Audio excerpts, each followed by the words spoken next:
Assalamualaikum warahmatullahi wabarakatuh. Oke, sebelumnya perkenalkan, nama saya Indah Okta Widiawati. Saya adalah seorang mahasiswa peserta PLP 2 di SMK Negeri Kelanjiwan dari Universitas PGRI Madiun. Oke, di sini saya akan menjelaskan tentang materi dari kelas 11 semester 1 itu mengenai persamaan kuadrat dan fungsi kuadrat. Dan kita akan mempelajari materi persamaan kuadrat terlebih dahulu. Oke. Sebelum kita masuk pada materinya, di sini ada kompetensi dasar dan tujuan pembelajaran. Untuk kompetensi dasar yang pertama itu ada 3.19 menentukan nilai variabel pada persamaan kuadrat, dan 4.19 itu menyajikan penyelesaian masalah yang berkaitan dengan persamaan kuadrat. Dan tujuan pembelajaran dari pembelajaran kita kali ini yaitu diharapkan setelah pembelajaran siswa dapat mendeskripsikan konsep belajar persamaan kuadrat dengan benar dan menentukan akar-akar persamaan kuadrat. Oke, sebelum kita masuk pada materi, kita harus mengetahui terlebih dahulu kenapa sih kita belajar persamaan kuadrat, untuk apa gitu loh. Manfaatnya buat kehidupan sehari-hari itu apa gitu. Oke, yang pertama, persamaan kuadrat itu digunakan oleh militer untuk memprediksi di mana peluru artileri itu menghantam bumi atau target ketika ditembakkan dari meriam. Di sini terlihat pada gambar ketika peluru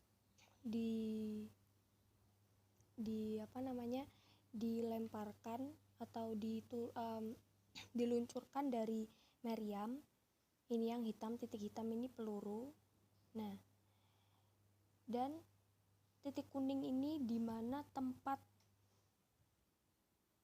peluru itu menghantam bumi. Nah, jadi para militer itu menggunakan persamaan kuadrat untuk mengetahui sejauh mana sih peluru itu ditembakkan dan menghantam ke bumi. Oke, yang kedua, ini persamaan kuadrat digunakan oleh pembuat mobil. Ini kalau di SMK dalam jurusan TKRO ya kalau nggak salah. Nah, ini dia persamaan kuadrat itu digunakan oleh pembuat mobil untuk menentukan berapa banyak dan jenis rem yang diperlukan untuk menghentikan mobil berjalan dengan berbagai kecepatan. Jadi mobil atau kendaraan itu kan punya kecepatan yang bervariasi kan. Nah, jadi para pembuat mobil itu menggunakan konsep persamaan kuadrat untuk menentukan berapa banyak rem yang diperlukan untuk menghentikan kecepatan tersebut atau membuat kecepatan kendaraan tersebut itu berkurang. Oke, yang selanjutnya ada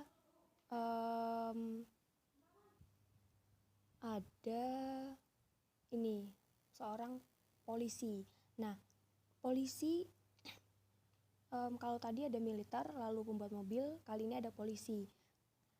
Nah, polisi itu menggunakan persamaan kuadrat untuk menentukan kecepatan mobil ketika bepergian atau ketika tabrakan terjadi. Kalau tadi si pembuat mobil itu kan menggunakan persamaan kuadrat untuk menentukan sebanyak apa sih remnya dan jenis rem apa yang bisa digunakan untuk menghentikan mobil. Kalau ini menentukan kecepatan mobil ketika bepergian atau ketika tabrakan terjadi.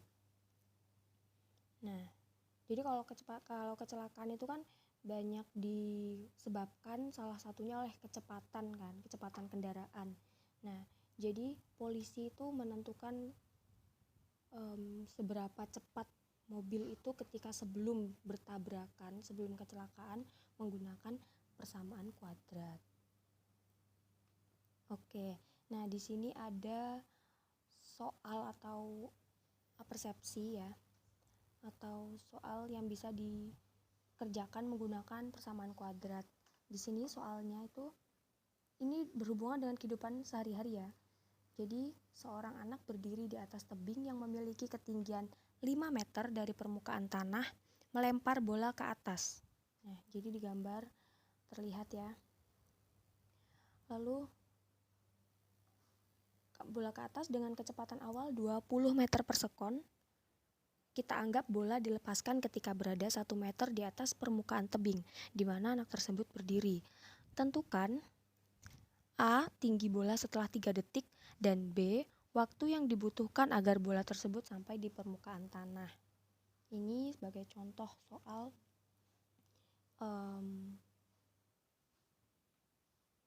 soal pengerjaan dalam persamaan kuadrat, tapi kita akan bahas nanti, oke? Kita masuk ke pengertian dan bentuk umum. Pengertian dari persamaan kuadrat. Persamaan kuadrat adalah persamaan yang terdiri dari satu variabel dengan pangkat tertinggi variabelnya adalah 2 dan koefisien variabel yang berpangkat 2 tidak boleh 0. Oke, di mana bentuk umum dari persamaan kuadrat itu ax kuadrat plus bx plus c sama dengan 0. Nah, dari pengertian tadi, kita lihat di bentuk umum. Dari pengertian tadi itu, kan persamaan kuadrat adalah persamaan yang terdiri dari satu variabel dengan pangkat tertinggi variabelnya adalah 2 dan koefisien variabel yang berpangkat 2 tidak boleh 0.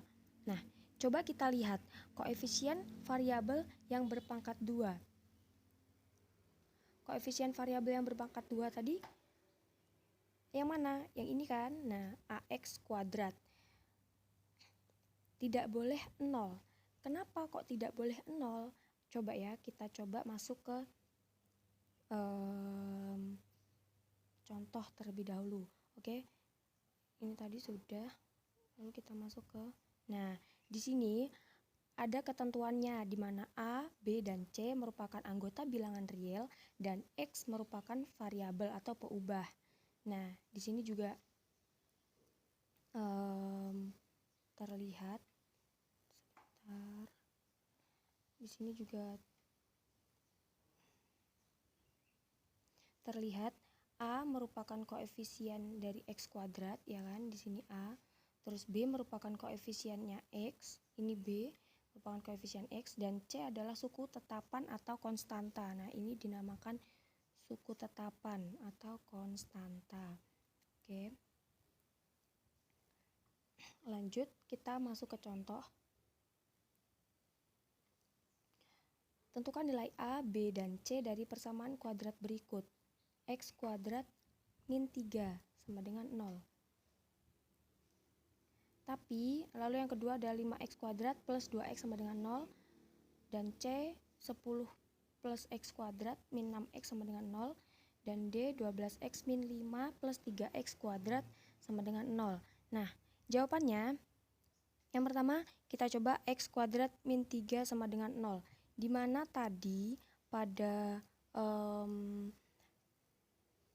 contoh yang dimana tadi ketentuan yang pertama ini ada A merupakan koefisien x kuadrat, B merupakan koefisien x, dan C adalah suku tetapan atau konstanta. Oke, diingat-ingat pada ketentuan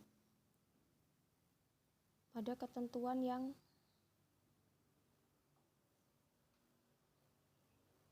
ada ya, pada ketentuan yang tiga ketentuan ini.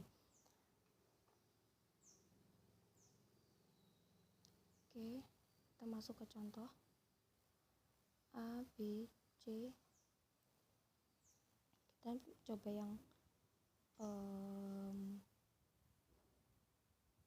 coba yang A dulu. Yang A ini ada x kuadrat min 3 sama dengan 0.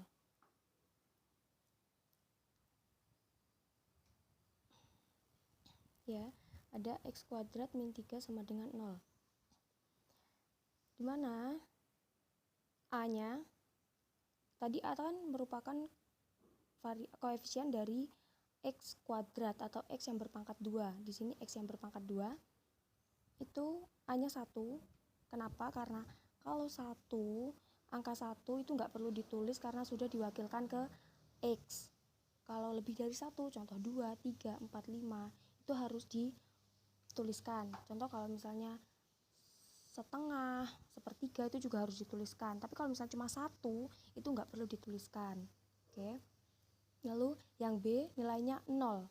Kenapa kok 0? Karena di sini tidak ada koefisiennya X. Adanya kan cuma X kuadrat min 3 sama dengan 0. Nah, jadi koefisiennya X aja kan nggak ada kan. Nah, jadi B-nya 0 dan C-nya min 3. Oke, jelas? Oke, yang kedua 5X kuadrat plus 2X sama dengan 0. Di sini A-nya 5. Bisa dilihat koefisien yang berpangkat 2 itu ada 5 ya kan. Nah, terus B-nya 2 karena variabelnya X aja itu 2. Lalu C-nya 0 karena tidak ada konstanta pada persamaan yang kedua.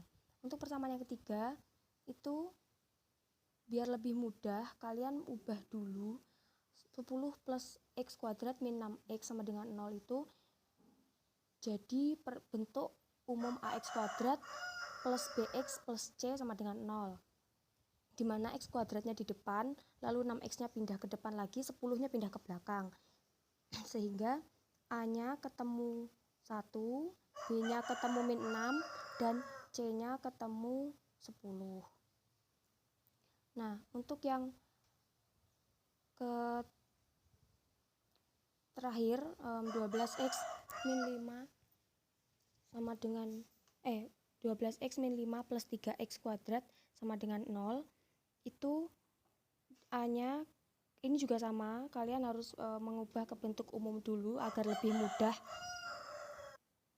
Nah, jadi biar lebih mudah diubah dulu ke bentuk AX kuadrat plus BX plus C sama dengan 0 ya, sehingga nanti jadi bentuknya 3X kuadrat plus 12X min 5 sama dengan 0. Nah, ketemunya A nya 3, B nya 12, dan C nya min 5.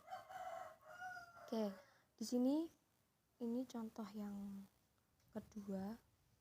Ini sama soalnya kayak yang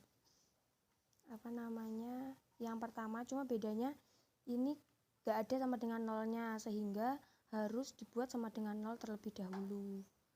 Nah, jadi yang pertama itu ada 2X kuadrat sama dengan 3X min 8.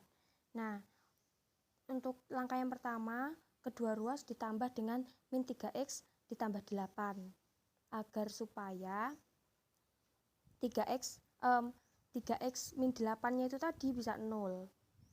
Jadi gimana caranya? Ya ditambah min 3X plus 8 sehingga nanti bentuknya seperti ini. Nah, jadi bentuknya seperti ini.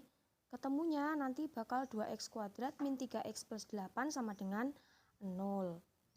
Nah, kalau sudah seperti itu, baru bisa ditentukan A, B, dan C-nya. A-nya 2, B-nya min 3, dan C-nya 8. Untuk soal yang sebelumnya gimana, Bu? Nah, untuk soal yang selanjutnya gimana, Bu? B sama C sama. Jadi kalian tinggal menambahkan dengan lawan dari salah satu ruas yang ada. Oke. Nah, ini yang B. Kalau yang B ini dikurangi dengan X kuadrat.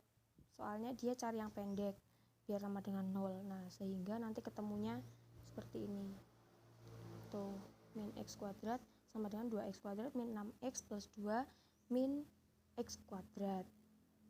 Nah, jadi nanti X kuadrat dikurangi X kuadrat kan 0. Nah, tinggal yang belakang, 2X kuadrat min 6X plus 2 dikurangi X kuadrat. Nanti tinggal X kuadrat min 6X plus 2. Nanti ketemunya jadi A-nya 1, B-nya min 6, dan C-nya 2. Nomor 3 juga sama. Tapi bedanya kalau nomor 3 itu dikali. Pokoknya opsional. Kalau misalnya kalian mau ketemunya itu dikali, dibagi, atau ditambahkan, atau dikurangkan, itu tidak masalah. Yang penting ketemunya salah satu ruas itu sama dengan 0. Oke. Kalau udah, oh ya, ketemunya salah satu ruas itu sama dengan 0 dan tidak merubah dari bentuk umumnya ax kuadrat plus bx plus c sama dengan 0. Oke. Nah, kalau sudah nanti ketemunya gini, yang nomor 3. Jadi kalau yang nomor 3 dikalikan dengan x, nah yang pertama itu 2x min 3 dikali x sama dengan 5, terus jadi 2x kuadrat min 3x sama dengan 5, terus 2x kuadrat min 3x min 5 sama dengan 0, sehingga ketemunya a nya 2, b nya min 3, dan c nya min 5. Nah, di sini kita masuk ke